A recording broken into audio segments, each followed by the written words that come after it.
We must reject the culture in which facts themselves are manipulated and even manufactured. In his inaugural address to the nation, President Biden acknowledged that public discourse was badly damaged. And while he didn't mention tech platforms directly, social media fueled the conspiracy theories and misinformation that surrounded the election. Just 2 weeks prior, in the same location as Biden took his oath of office, a violent pro-Trump mob stormed the Capitol building after organizing on social media.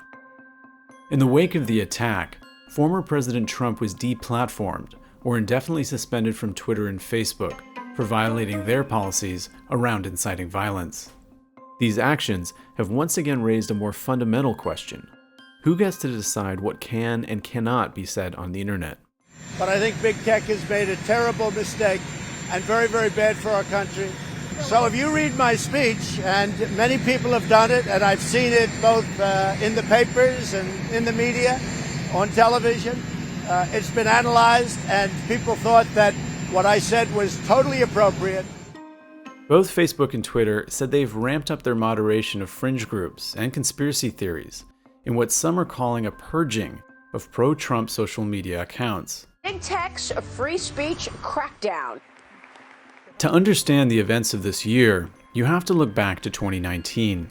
Before 2020, social media companies were reluctant to moderate political speech on their platforms. More people being able to share their experiences and perspectives has always been necessary to build a more inclusive society. And while I certainly worry about an erosion of truth, I don't think most people want to live in a world where you can only post things that tech companies judge to be 100% true. Both Twitter and Facebook long afforded Trump special privileges as a world leader, saying that his tweets may violate the company's policies, but that his posts would not be removed because they were in the public interest.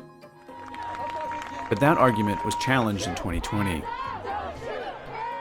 Last summer, Twitter began labeling and attaching warnings to Trump's tweets that violated its rules against glorifying violence, manipulating media, or sharing potentially misleading information about voting processes. Labeling tweets represented this new action that Twitter could take. Until then, Twitter had either taken tweets down or left them up. In the spring, after COVID broke out, Twitter started adding additional context to tweets as a way of kind of providing users with more information on tweets that had the potential to cause harm. Facebook was slower to adopt similar measures, but the company began limiting political ads in September of 2020. In October, Facebook banned all groups that support QAnon, a leaderless online community whose followers believe in far-right conspiracy theories.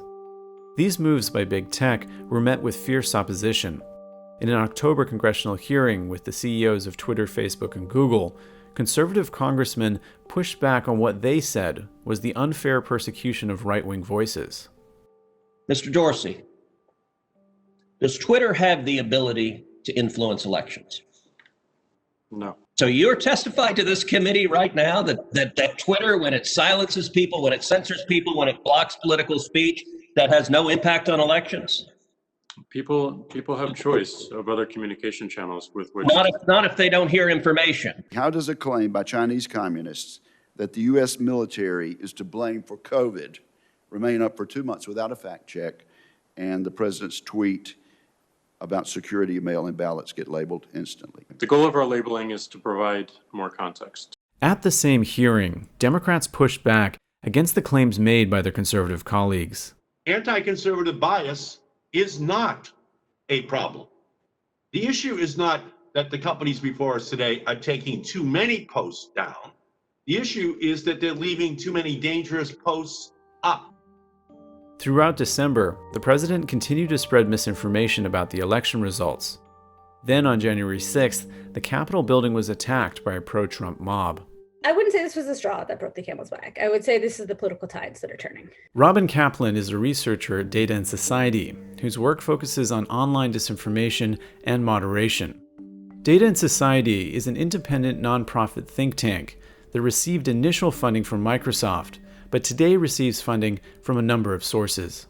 What we're seeing right now is an outgoing administration and many of the platforms saying, okay, well, we were probably going to take this action anyway, because we had kind of constructed a system of rules where Trump, as a major figure, was held to a different set of standards.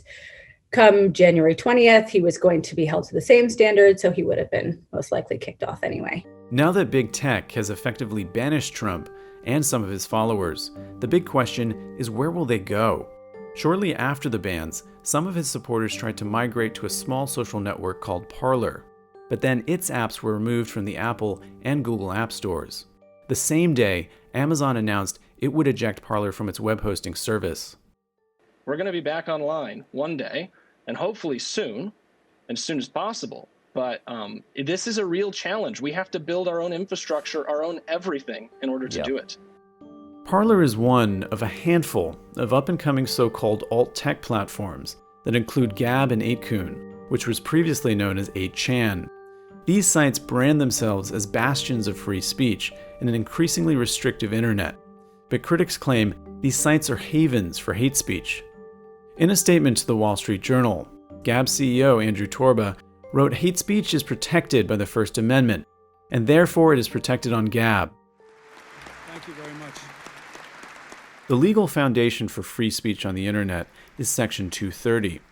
Today, with the stroke of a pen, our laws will catch up with our future.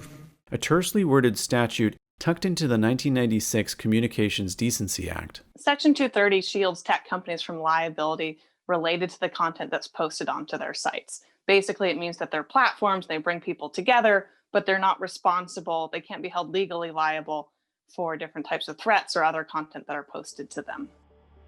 Some believe that the best solutions lie in legislative reform of Section 230, but both Trump and Biden have called for 230 to be repealed. We're putting a lot on social media companies, and I do think that social media companies have a responsibility to moderate the content on their networks, but what we're seeing is not something that was necessarily borne out by social media. These are what we're seeing right now is tensions that reflect very long-standing political divides in America.